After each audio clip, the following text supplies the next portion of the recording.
start taking the main dash top off, which I'm going to do to convert to the SR5 dash, is you got to start by taking the bottom panels off. Start off by taking your hood release loose. It's got 2 bolts. Pull that out. Then pull all your little knobs off your AC and all that different stuff. And then just basically whatever screws you can find. Let's see, one there, one there. Just take all the screws out, and then what happens is this dash is put together in sections where you got to take off certain ones before you get the other ones off. So basically, you can, once you get those knobs off, you can pop this off, but just be careful because it's got little tabs that can break. And then once you get that off, you pop the little pieces off. And then you also got a bolt right there, screws all over the place. And then once you get the individual little pieces loose, you start with the left side.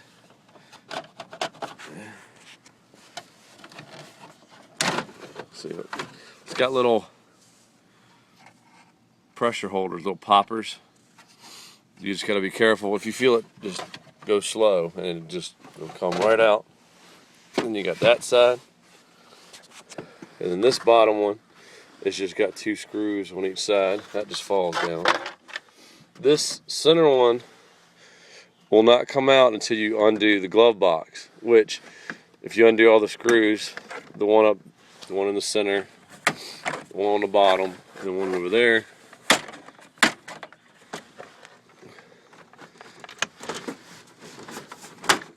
it'll pop out. And just be careful because you got connections in the back. I've already undone mine. So you got a speaker on that side. And then once you get it, and then it just lays down. And then you can get to the screws on this side, on the middle piece. And then the middle piece will come undone. Just be careful because it's intertwined. When you get that off, you see the connections over here for the speaker. It'll just limit your movement, and then you got another connection over here for your clock, and one down there for your cigarette lighter. Just be conscious of that stuff, just don't go ripping it off. And then this one, you're going to have a plug back here.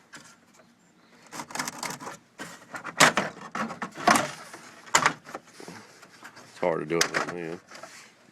But so you get that loose, but see how it's still tight.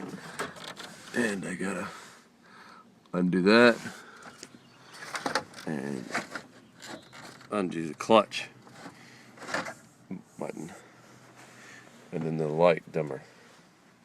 And then once you get that off, then you can start working on the dash bolts.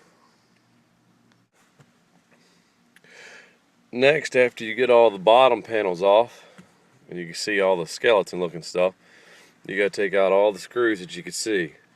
For the radio, AC and heat, dash, and all that stuff. When I pulled my dash loose, my gauge cluster found me a feather.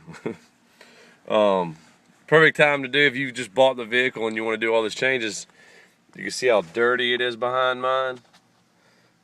So basically, you can do some cleaning and make it more friendly. And then you have to pull your gauge cluster out. If you show you the back, you got the connections. They only go in one way, so don't worry about getting them mixed up. Just be careful when you pull them out. And then you can see the bolts. It's the dash that actually holds the main dash pad on. And then they're all over. I think they're 10mm. So, and once we get all that undone, I'll show you how to pull that out. Okay, once you get all the 10mm bolts undone, you should have 1, 2, 3, 4. Yeah, 5. Yeah, 4 bolts that I can recall. 4. And then once you get all those undone, if you can look underneath there, you got little push holders. And basically what you're going to have to do is get you a firm grasp on it and kind of give it a little pop. And you got them all the way down the dash. And once you get them popped, you got to make sure you don't go finish pulling on it, because these wires, they'll have wires run through these little plastic pieces going down. So you got to undo that. And then you also have to undo your heating ducts, so that way it'll allow it to move more. And then once you get it all done, it should slide out with somewhat ease, but it'd be better if I had 2 hands. But you can see the main aspect of it, and I'll show you what it is. See, look behind it. The steering wheel's in the way, but you can get it out without taking the steering wheel off. Well, it's out.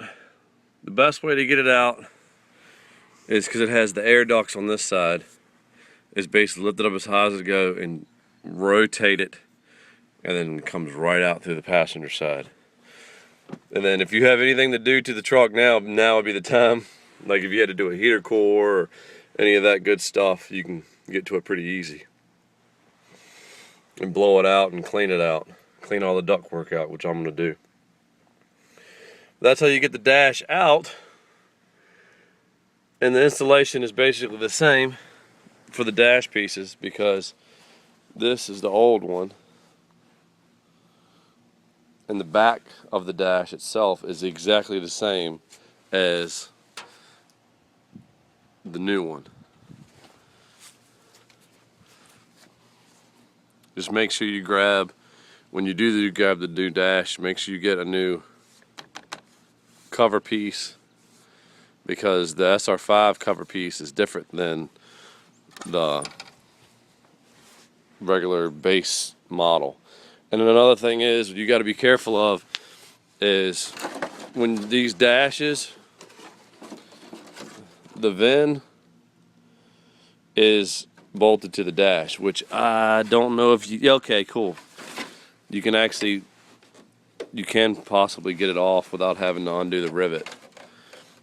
But you push the rivet out and then pop the one piece off and put it on the new dash, so that way you can keep your truck legal. And that's how you take the regular factory dash off and put on an SR5. I'll show you after in steps and process of the new dash going back on. And this is 11 of 94 truck. So basically it's a 95, but it's the last year of them. Quick update. The actual VIN plate actually comes out pretty easy. The rivets come through the plastic, and basically if you just push on the back side of the rivets, let me show you. You push on the back side of the rivets, the whole VIN will just pop off, and then you can just pop it onto the new one, and that's good as new. Just want to let y'all know that, so that way you don't drill the rivets out or do anything like that. You just push them out and push them back in.